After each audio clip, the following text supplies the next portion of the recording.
It's over, Ryan. I have the hype. What the? Why are you guys not ready for the skit? We planned this months ago. What is mean? You love Star Wars. Translate.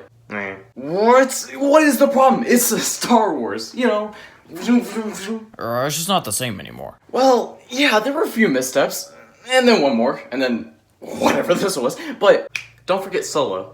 What? Huh? Yeah, what? Exactly. Have you ever forgotten a Star Wars movie like that? Even the ones that sucked were still enjoyable. And it all just lost the magic when Disney took over. Well, Rogue One was good. And Rogue One was good. Alright, it's a well-known fact that the Disney Star Wars movies are kinda dumb. I mean, my feelings range from completely amazing to what the actual what did I just watch to I honestly don't even remember that happening. But the two that are generally regarded as the ones worth watching are The Force Awakens and Rogue One. And, I mean, maybe this one. Again, when did that happen? But for the most part, even Force Awakens is somewhat looked down upon, as I really only think it's just very, very average. Which I honestly would rather watch a hilarious disaster than just average. Although, among all the hate, there was one film, one Star Wars thing from Disney that people actually liked. Apart from that one thing with the E.T. Baby Yaddle thing, which I still haven't seen. But yes, that one film was none other than Rogue One, directed by Gareth Edwards. Just like every Disney Star Wars film, it was rated highly and brought in tons of money, until they were rated low and actually cost them money. But when I tell you this blew my mind when I first saw it, I'm not kidding, because I distinctly remember The Last Jedi being the last Star Wars film I was actually excited for. So this random anthology story still had me pumped even more than that one that we don't talk about and the one with the This Is America dude. Yeah, then the reason why Solo's last name is Solo is the only reason I actually remember that movie,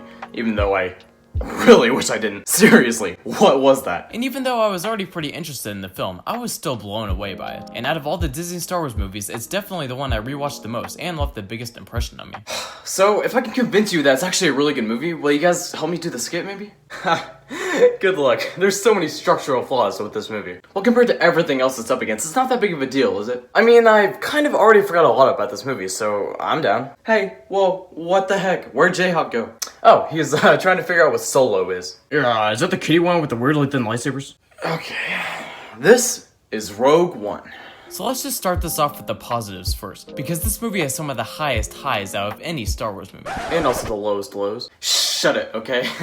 We'll get to it. Before we get to the real nitty-gritty or whatever, I just want to take a look at the atmosphere and see if this really feels like Star Wars, because creating these anthology stories was probably one of the boldest cash grabs they've ever done. Apart from literally giving the same movie to us, but just not as good. Multiple times, and now charging $30 for it on top of the Disney Plus subscription? Okay, yeah, they're a cash grab company, but this is one of the few times I'm actually okay with it. Right off the bat, there's no title. It just jumps right into the action. And I actually really like that. It makes it seem new while still feeling Star Wars-like. And it's really helped by the planets they go to in the movie, because someone can easily look at these locations and know exactly what kind of movie they're watching. It's helped with the Easter eggs, if you want to call it, like the moisture evaporators on Jin's home planet, the Star Destroyer looming over Jeddah, and even the Fight Club dudes from A New Hope. They use all these aspects to keep you locked into the universe, and not just for nostalgia, which is something that I think this did better than the other Star Wars story that I still don't remember. And then they just stopped doing them, apparently, only after the second one failed. Okay, yeah, they're also a company with no plan on how to handle Star Wars. Seriously, I've never seen a company be so polar opposite in how it handles two different franchises. But I think they accomplished the first key step, putting you into the Star Wars universe. Even though some things get a little weird, even for Star Wars. Seriously, what was that? Also, Michael Giacchino's music really helps. It's no John Williams, but it's not trying to be. It's different, but also familiar. But to be fair, the sequel trilogy also did the atmosphere of Star Wars pretty well too. But we'll get to the reason later on why Rogue One is still the best. Although, while that first step was arguably the most crucial, especially for an anthology story like this, the others they had to nail were more important for the story and not just for mass audiences. And they kinda nailed it. But again, we're still on the positives. Now, let's just get into like the main thing that it has been highly praised for, and definitely would have had a lower rating overall if they didn't nail this like they did. The action. Oh my gosh. For a while, Return of the Jedi had the best space battle, but then this movie was like, hold my X-Wing? I don't know. But seriously, this space battle is just incredible. In fact, all of the action is literally the best action in any Star Wars movie. The cinematography and how it holds onto long shots in space, making it feel more grand, juxtaposing the more personal and gritty camera angle on the planet of Scarif, making it feel more like a war than Star Wars has ever felt. Which is, I guess kinda sad. But obviously, special effects really help, and that's why it's really hard comparing the older action sequences to this. But luckily, this movie understands that special effects isn't everything, which is something I don't think Michael Bay has ever been told. But let me put it to you this way. If you compare the Luke vs. Vader fight to the Duel of the Fates one, which literally doesn't make any sense. Like, what?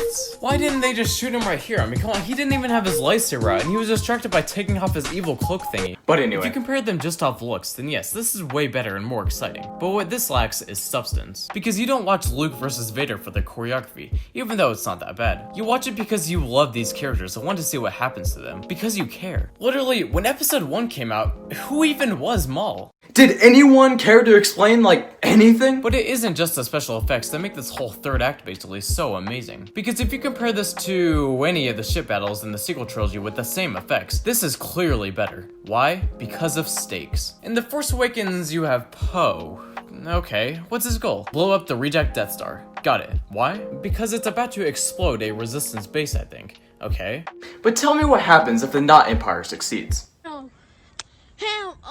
Literally, what is the consequence if this happens? They blow up one base, I guess? But we haven't been told what this would actually do to them. We haven't been explained if this is the only thing, or if there are other resistance ships scattered throughout the galaxy. And then in The Last Jedi, the Not Empire just comes back like they always do, and we aren't really sure what the state of the galaxy is, or if the destruction of the reject Death Star did anything to them. Because it apparently didn't. And then by the end of Rise of the Skywalker, whatever that stupid name is, it's really just a mess that totally copied Endgame, which I really don't think anyone cared at this point. Because all these lacked stakes. In Rogue One, though, you know exactly what they have to do and why. And more importantly, what will happen if they fail? Whoa, you're really gonna compare Discount Rey, who is already Discount Luke, to Luke himself? Well, or what about the boring side character that has no chemistry with her? Or these guys? Do you even know their names? Well, you cannot have emotional connection if you don't even know who they are, so you know what you have to do now. No. Talk about the characters. Please no. Did I stutter? Fine!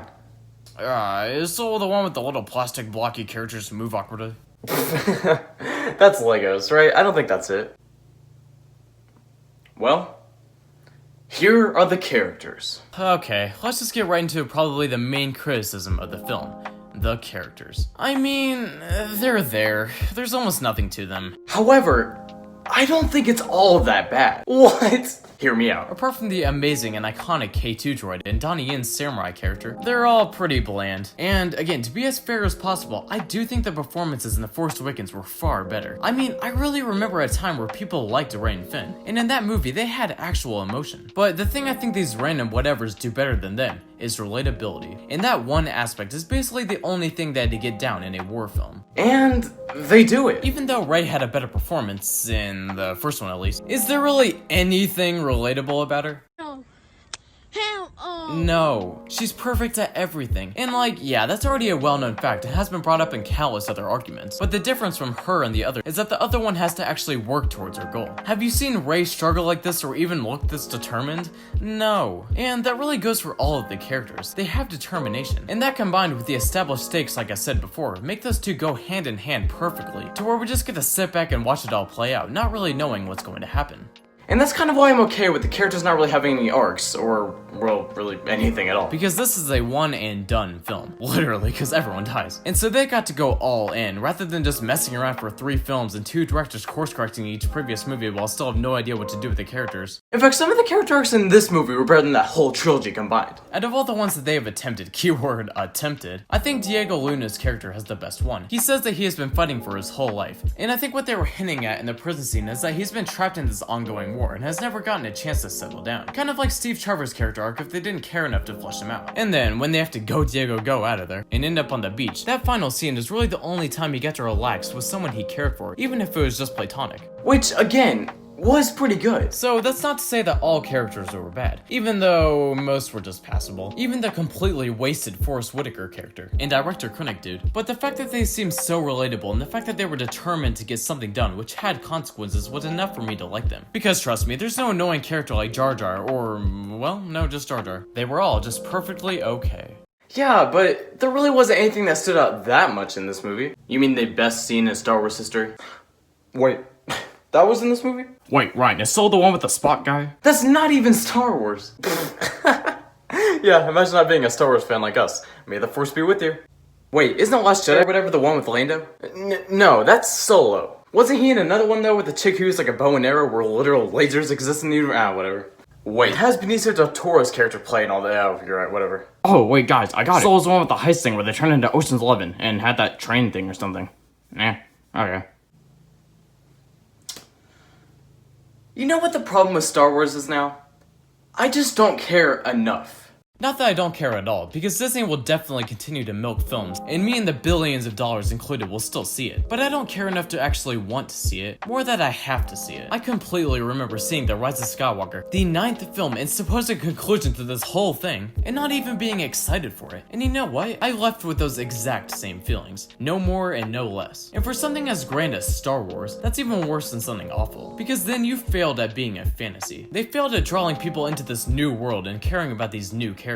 So yeah, overall Rogue One is the best Star Wars film by far. But everything else, I just don't even care enough to hate anymore. I've moved on. And I know a lot of other people on the internet have moved on too. Maybe they'll create a film that draws people in like The Mandalorian did. But for now, this whole franchise and this video will be left as just one big mess. So, do you need help filming the skit? Well, we actually already have. Oh, we're not done yet. Oh yeah, what, really? A Kylo Ren lightsaber? I am your brother? God.